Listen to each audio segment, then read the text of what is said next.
প্রিয় শিক্ষার্থীরা, কেমন আছো তোমরা? আশা করি অনেক ভালো আছো। আমি অনেকদিন পর তোমাদের মাঝে উপস্থিত হয়েছি ছোট্ট একটা ভিডিও নিয়ে। সেটা হচ্ছে অধ্যায় 5, মানে হচ্ছে পঞ্চম অধ্যায়ে এই এমসিকিউটা নিয়ে, কন্টিনিউয়াস স্টেটমেন্টের এমসিকিউটা নিয়ে। এটা কিন্তু বোর্ড কোশ্চেনে এসে থাকে, অনেকবার এসে থাকে। তো এই কোশ্চেনটা মোটামুটি কিভাবে সলভ করবা সেটা আমি ক্লাসেও বলেছি, আবারও অনলাইনে তোমাদেরকে বলে দিচ্ছি, যাতে সবাই সুবিধাটা পাও। ওকে, তাহলে চলো। তো এখানের মধ্যে আমাদের প্রথম ফরম্যাটে দেওয়া আছে ফর লুপ। ফর লুপ দেওয়া আছে, ফর দিয়ে i = 1, i <6, তারপর i++, i কন্টিনিউ, তারপর হচ্ছে এইচএসসি এক্সাম, মানে এই লেখাটা এইচএসসি এক্সামটা কতবার প্রদর্শন হবে। তো সেটা বুঝতে গেলে আগে তোমাকে সি প্রোগ্রামিং এর ফরম্যাটটা বুঝতে হবে যে এখানে কি বলতে যাচ্ছে। ওকে, তো সেটা আমি একটু বুঝিয়ে দিচ্ছি। প্রথমে আসো ফরম্যাট, ফর লুপ। ফর লুপের এই প্রথমটা i = 1 মানে বোঝাচ্ছে প্রথম পদ, এটা একটু মাথায় রাখবা। i = 1 মানে হচ্ছে প্রথম পদ, মানে হচ্ছে যে এই যে প্রথমে যে মানটা থাকবে, যদি i = 2 থাকতো তাহলে 2 হতো প্রথম পদ, i = যদি 3 থাকতো তাহলে 3 হতো প্রথম পদ, মানে এটা হচ্ছে ইনিশিয়ালাইজেশন, প্রারম্ভিক মান। আর i < 6 দেওয়া মানে হচ্ছে 6 পর্যন্ত কাজ করবে। i++ এটা মানে হচ্ছে ইনক্রিমেন্ট, প্রতিবার এক এক করে বৃদ্ধি পাবে। প্লাস প্লাস থাকলে প্রতিবার এক করে বৃদ্ধি পাবে। ওকে, তো এখানে প্রশ্নটা আরেকটু ঘুরিয়ে দিতে পারে, তোমাদের এভাবে করে দিতে পারে i = i+2।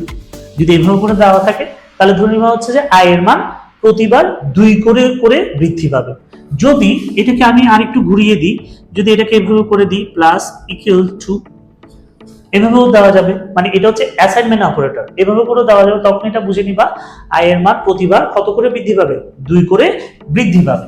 ওকে, এটাকে যদি এভাবেও যদি দিই আমি i = i+4, তাহলে i এর মান প্রতিবার 4 করে বৃদ্ধি পাবে।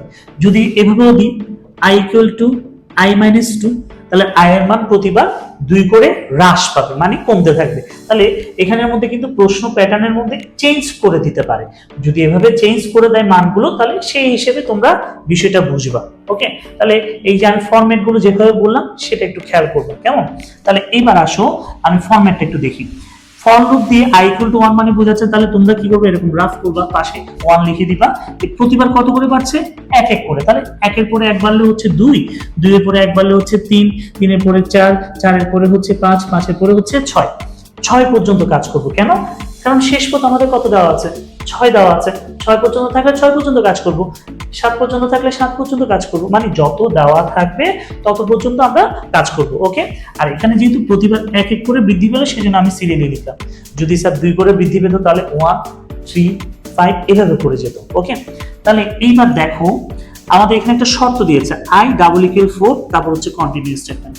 মূলত কন্টিনিউয়াস স্টেটমেন্টটা ব্যবহার করা হয় কোনো প্রোগ্রামের কোনো একটা কাজ এড়িয়ে যাওয়ার জন্য, মানে ওই কাজটা না করে বাকি কাজগুলো করতে গেলে কি ধরনের স্টেটমেন্ট লাগবে, সেটা হচ্ছে কন্টিনিউয়াস স্টেটমেন্ট।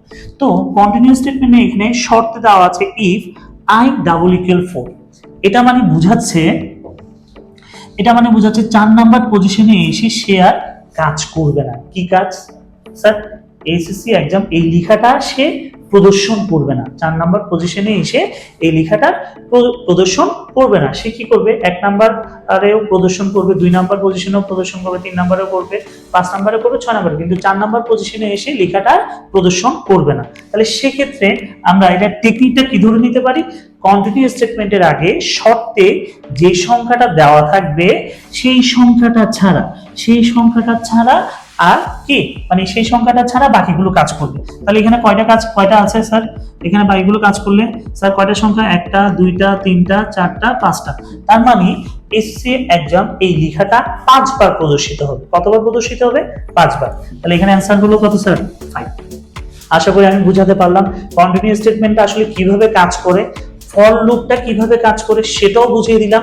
এবার আসো ছোট্ট করে একটা আমি আরেকটু অ্যাড করে দিচ্ছি। যদি শর্তে পরিবর্তন করে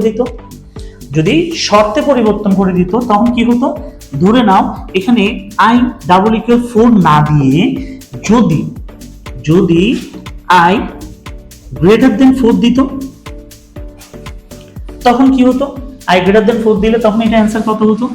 সেম ভাবে তোমরা কি করবা, সেম প্রসেস, এই যে প্রথমত 1 লিখলা, 2 লিখলা, 3 লিখলা, 4 লিখলা, 5 লিখলা, 6 লিখলা, 6 পর্যন্ত আমি এক এক করে বৃদ্ধি করে লিখলাম। যদি শর্তটা এভাবে করে দেওয়া থাকতো আই, ঠিক আছে, আই গ্রেটার দেন 4, এটার মিনিংটা কি? এটা মানে বোঝাচ্ছে যে আই এর মান যখন 4 থেকে বড় হবে ওই পজিশনে সে আর কাজ করবে না। তো 4 থেকে বড় হলে কত হবে? 5 আর 6। তার মানে এই পজিশনগুলোতে সে আর কাজ করবে না। এই পজিশনগুলোতে যদি কাজ না করে তাহলে এখানে কতবার কাজ করবে? একবার, দুইবার, তিনবার, চারবার।